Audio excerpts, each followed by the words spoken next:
Going back to my comments, I've gotten some really good questions. So, I've got some answers. Or at least my opinion. You can take it for what it's worth.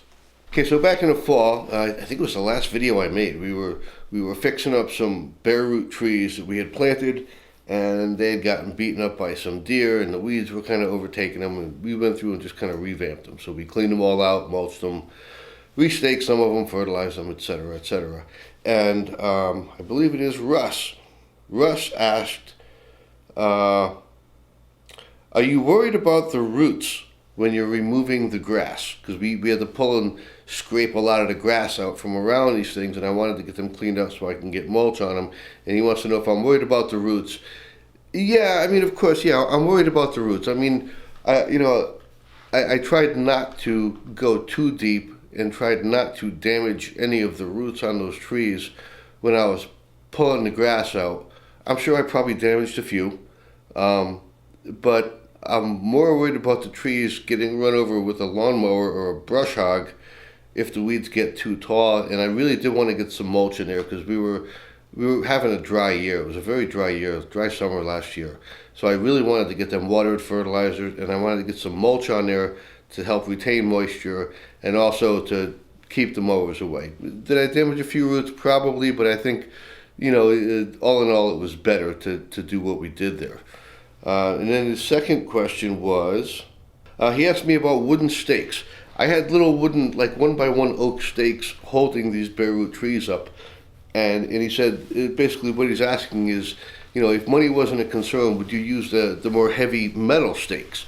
And the answer is no, I would not. In fact, we have tons of metal stakes at that orchard, probably hundreds of them that we've accumulated through the years. When I do bare root trees like that, the way that I plant them is I actually will go out and I will run my string line and I'll put flags in every 25 feet, whatever, mark them all out where I'm going to plant them.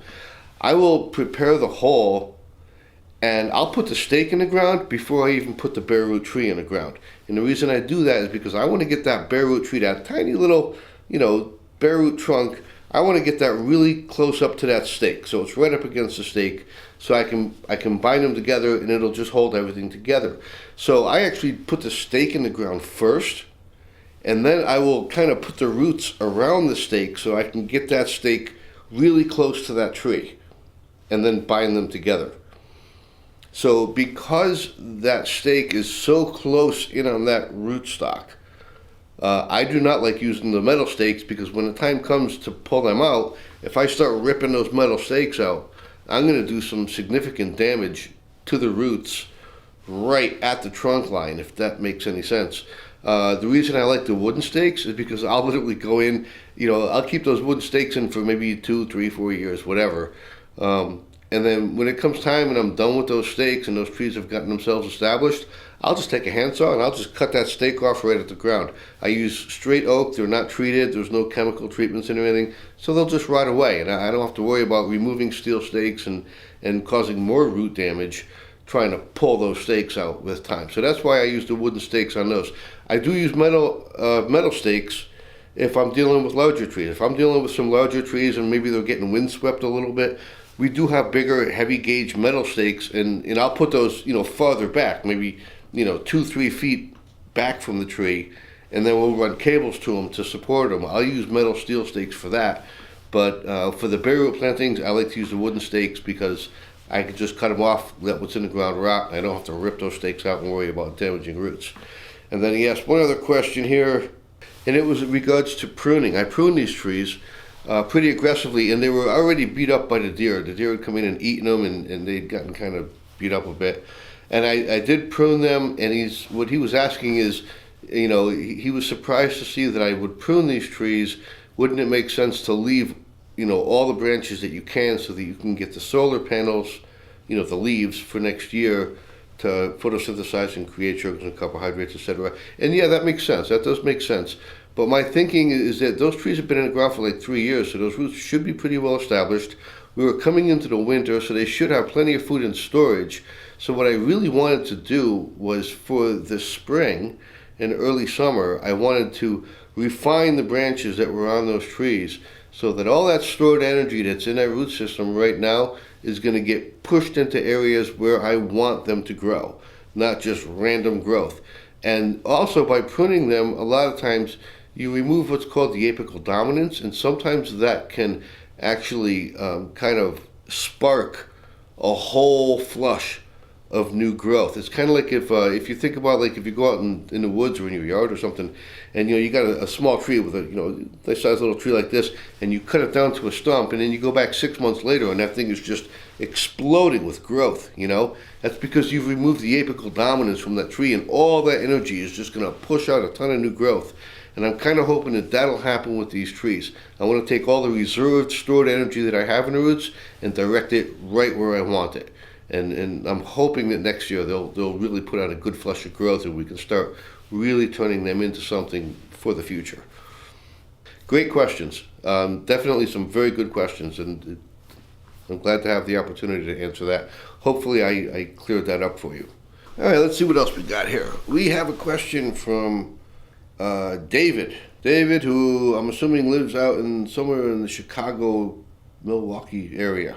And he's asking about spray programs. He's got apples and plums and pears, apricot, and nectarine. So he's got a whole fruit cocktail going on there. I'm planning on using dormant oil and copper for the first spray. Should I include mancozeb with this? After 2 sprays, I'm not going to use any more copper, but then switch over to spinosad and oil. Should I use the mancozeb with that as well? These trees have never been sprayed, so organic seems a little bit weak for this year. Please review. We've got a bit to unpack here. You're going to use oil and copper for your first spray. That's fine. I don't have any issues with that. Should you include mancozeb in that? I probably would not. I believe that oil is compatible with mancozeb, and I know that mancozeb is compatible with copper. There's a product called Junction, which is copper and mancozeb. But I just don't know if I'd feel real comfortable with that. I try to be very careful with mixing oils with other pesticides. In fact, some products like Captan you absolutely cannot mix with oil because it will become phytotoxic and can damage your trees. And so I really don't like throwing together a lot of these crazy concoctions of pesticides unless I know that they've been used regularly in the past without issue.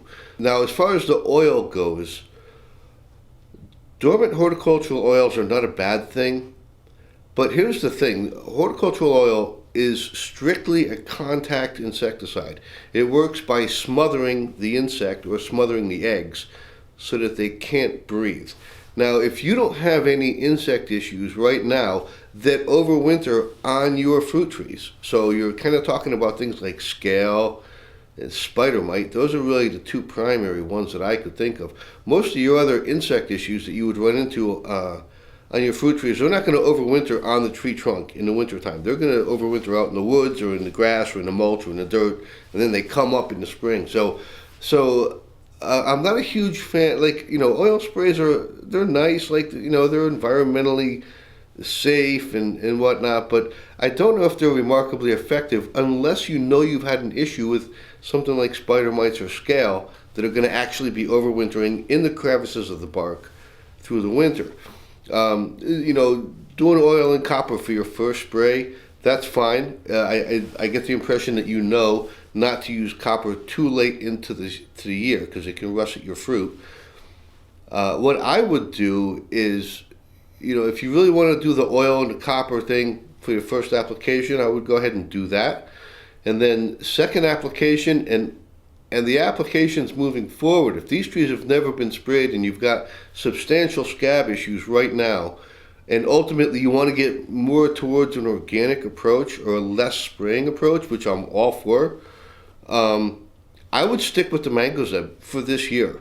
Mancozeb is very effective. If you have a ton of scab in your environment, okay, in your little micro system of fruit trees there, you're going to want to clean that up as best you can so that you can reduce your disease pressures for next year. So if it means, just running the chemicals this year to try to eliminate a lot of that disease pressure, I would say it's worth it. I would just go with the Mancozeb. After the copper and oil spray, go with the Mancozeb. I would use that right up until petal fall, when the flower petals fall off. And then usually at that point, at petal fall, you're also going to want to start possibly thinking about an insecticide as well, because that's usually when a lot of your insects are going to start getting into your fruit, like your plum curculio, things like that. And then eventually, once you use the Mancozeb after petal fall, you might want to switch over to maybe something like Captan for later in the season. Always read your labels. The reason I switch over to Captan is because the pre-harvest interval is much less. Mancozeb has like a 72-day pre-harvest interval, so it's like 3 months between spraying and harvesting. Captan, I think, is like 35 days or something like that. So a lot of times it's very common to kind of switch over to Captan as you progress into the season because of that pre-harvest interval. Make sure you read your labels. Read your labels. Make sure that you're using products that are labeled for the fruit trees that you have, and that you're staying within the guidelines of pre-harvest intervals and maximum application rates per season and things like that, because they can vary. They can vary from state to state or even from product to product. I don't believe that Mancozeb is registered for use on stone fruits. So I don't think you can use Mancozeb on your, I think you said you had plums and nectarines and apricots. You might have to not use Mancozeb on those. I think you can use Daconil, which the chemical name is chlorothalonil. Bonide calls it Fungonil. That's what they call it if you get the Bonide brand. And I think you can run Daconil up until shuck split, which is about a week or two, probably 2 weeks after the flower petals fall off. And then I believe you can't use Daconil even after that. But Daconil is a very good substitute for Mancozeb for those early season sprays, and that's when you're going to control a lot of your issues anyways, a lot of your brown rot and a good chunk of your scab and things like that. So you really have to be careful with these pesticides. You want to read the labels and do your research and make sure you're using the right product for the right tree at the right time of year, as opposed to just throwing a whole bunch of stuff on them and kind of like hoping for the best, Well, I talk about this in a handful of my videos. Your sprays should be very targeted. Like if you know you have an issue with scab, then you're going to want to run that Mancozeb earlier in the season up just past petal fall to target that scab, because you know it's a problem. If you know you had an issue with spider mites, then you're going to want to run that dormant oil, right? Because that can help get you ahead of the game with your spider mite problems, etc., etc. Rather than an approach where you're just, throwing a whole bunch of chemicals together in a jug and spraying your trees. You mentioned using spinosad and oil, and you wanted to know if you should mix Mancozeb in with that. Again, no, I wouldn't do that. I wouldn't put that combination together. I'm not 100% familiar with spinosad. My understanding is that spinosad might be a little bit more effective later in the year when you're dealing with things like codling moth. Spinosad, I'm quite certain that spinosad is not going to be very effective against plum curculio, which is going to be that probably your primary issue at petal fall, right when the flower petals fall off. So you're still early in the season. Plum curculio is what you're primarily going to be targeting, and I don't think that spinosad is going to be very effective against that. So you might want to think about another insecticide at that point. I have another video where I just talk about the insect sprays after petal fall. You might want to think about using something besides spinosad at petal fall and shortly after petal fall, and then maybe you can use some spinosad later on in the season. Now here's the thing, this is the point that I really wanted to get at with all of your questions, because they're good questions, and I get the impression that you are hoping to kind of transition into a lower spray approach, maybe more of an organic type of an approach, and I love that. I think that is ultimately the way to go. If I were you, what I would strongly recommend is Get the goal here is to eliminate most of your disease pressures so that in years to come you have less that you're fighting.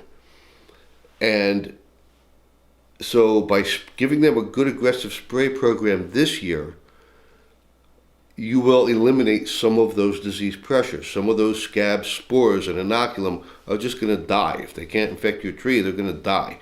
Okay? And I would also very much so focus on cultural controls and tree health for this upcoming season. Okay? Things like proper pruning so that you have good air circulation and good sunlight penetration in your tree. That can help with disease management.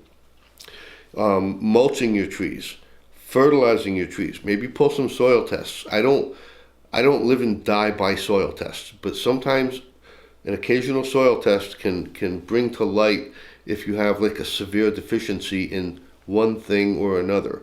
And so, some corrective fertilizing, some mulching, good leaf cleanup in the spring or in the fall when the leaves fall off. Go out there and try to clean up all those leaves and get them, 40, 50, 60 yards away. Get rid of them. Throw them in the trash. Throw them in a bag and put them in a trash can so they can take them off your property. I would focus this year on addressing the issues that you have. I'm assuming at the very least you have scab because you were watching my video on scab. Try to do everything you can to remove the inoculum and get your trees as healthy as possible so that down the road you'll be in a better situation where you'll be dealing with, a healthier tree that can naturally fend off some of these things. Less disease inoculum in the environment, in your little microclimate of an environment, less disease inoculum, better sunlight, better air circulation, proper fertilization, all those kind of things, so that down the road you can start to step back on your pesticide applications and still manage good control and get a good crop. I've done this multiple times and it does work. I did it here in my yard. My yard, I do everything organically in my yard. My wife is very adamant about it. She wants everything organic. We have free-range chickens, so I don't want to be out there spraying my apple trees and having my chickens out there eating stuff right after I spray them. And the first year or two that we moved in here, we had some significant scab problems. I mean, it was bad, because I was using organics the best that I could. But I really focused on, doing spring and fall cleanups. Early in the spring, I'll go out there and we'll blow off the lawn underneath where all my apple trees are, clean everything up and get rid of it. And then I'll even put the bagger on my lawnmower, go out there and cut the grass with the bagger on it so it's like a vacuum cleaner. It just kind of sucks everything up, and I'll take all that bag stuff and I'll throw that out in the woods. I've mulched underneath my trees. I've gotten them so that they're good and healthy. I have run some soil tests out there years ago, and I did some fertilizing, and now it's to the point where using just an organic approach, we are getting good apples, and two of my trees are. I mean, I got two McIntosh out there and two Gala. They're both prone to scab, and we've managed to pull it off where we're getting a pretty good crop, and I would say that probably 75% of that success is due to the cultural controls that we've put in place, so that we have less disease issues to deal with. So I would definitely put a focus on that. That can't be understated. It really can make a huge difference if you want to get more towards that organic, more natural, less pesticide approach, which I'm all for. Okay, so hopefully that helps. And then, like I said, check your labels for all your stone fruits. There are products that you can use on apples that you can't use on nectarines and apricots, etc., and vice versa. So just make sure you double check your labels and make sure you're following your PHIs and all that stuff. The label is the law, okay? Hopefully that helps. Oh, we got one more question here. Okay, and I got another one here from John. It actually just came in about 10 minutes before I sat down. Somebody had left a comment on here and had asked me a question about his peach trees. And basically what he's saying is that he has the little donut peaches, and he gets a lot of gummosis, the sap coming out of those peaches. Little spots, I'm guessing. It's probably little spots where he gets some sap coming out. That could be a number of different things. Usually, well, I'm not going to say usually, it's usually either going to be an insect issue or it could be an excessive moisture issue. So if you start getting those little dots of sap, that sticky little gummosis coming out of your actual peach fruits, think back a little bit, and if you're just coming off of a big rain event, if you had 3 days of rain, or you had a ton of rain, and now you're starting to see some of that sap coming out, it could just be because of the rain. Peach trees will do that. They will push out excess moisture. Quite often you'll see that. I see that on the seam, right on that seam of the peach. So, and sometimes just on the bottom. If it's due to excessive rain, it might come through on that seam or on the bottom. It could come through anywhere, but I have seen it come through on that seam quite often if it's a matter of excess moisture. And then there are some insect issues that can cause that. One is the stink bug.